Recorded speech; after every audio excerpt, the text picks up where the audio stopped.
Hello, and in this video I'm going to look at part 3, talking about homes. These questions would follow on from the part 2 topic, describe your dream home. And it's very important that in part 3 you structure your answer.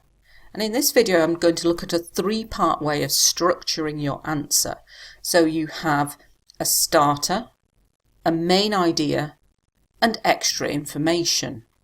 I always like to think of this a bit like a meal. So you've got your starter, your main course, and your pudding, which finishes it all off.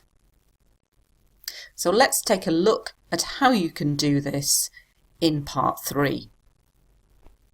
So here is a part 3 question from this topic. What's the difference between people's living habits nowadays compared with the past? It seems to me that there has been a move from rural areas to urban areas. The main reason for this is work. There is a lot of unemployment in rural areas, whereas it is much easier to find a job in a major city. So you can see there are 3 parts to my answer.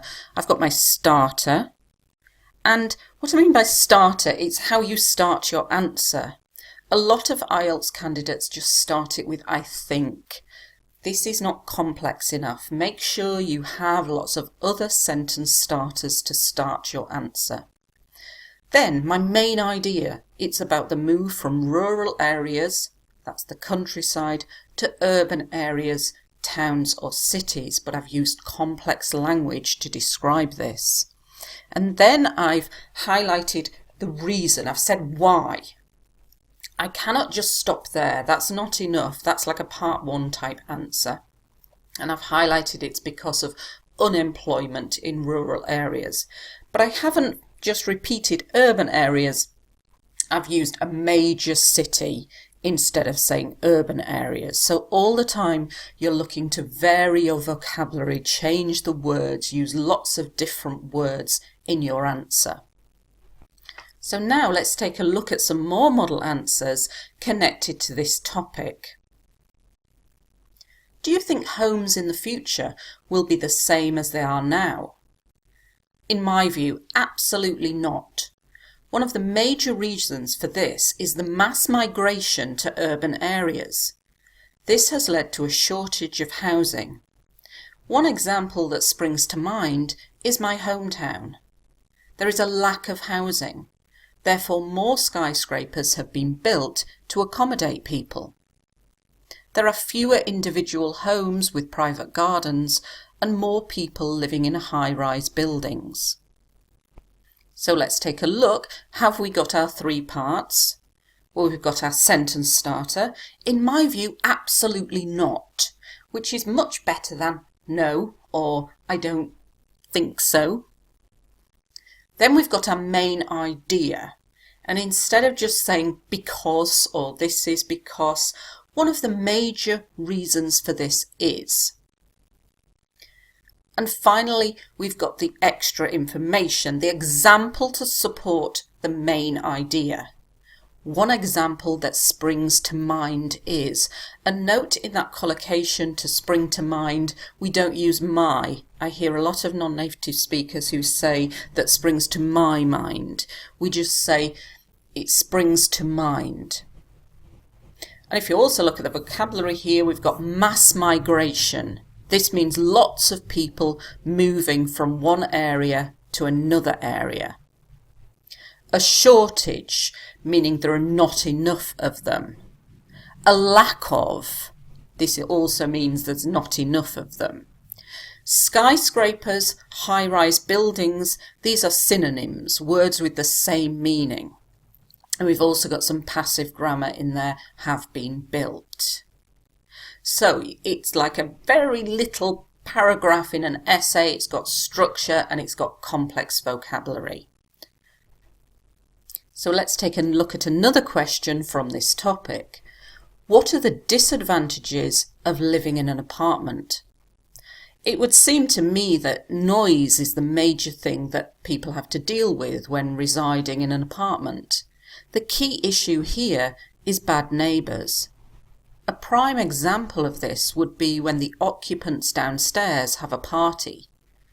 Dealing with an issue such as this is tricky because if you speak to your neighbours, it might exacerbate the problem. So here is our sentence starter. It would seem to me that, again, much better than, I think.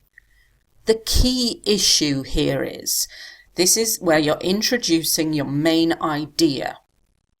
And I'm saying the key issue. This is a good collocation with issue, and it means the main issue.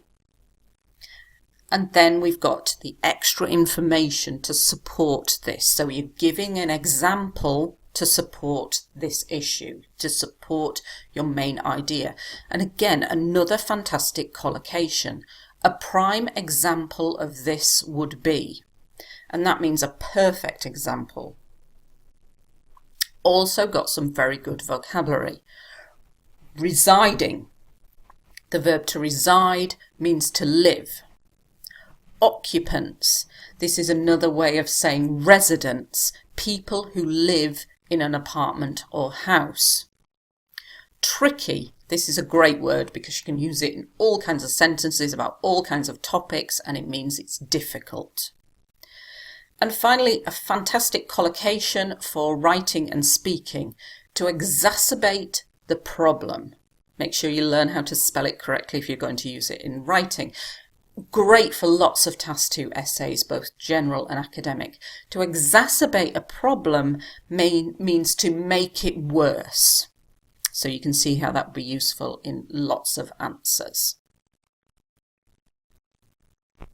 So here are some more examples that you could use. So in terms of sentence starters, basically, I feel that.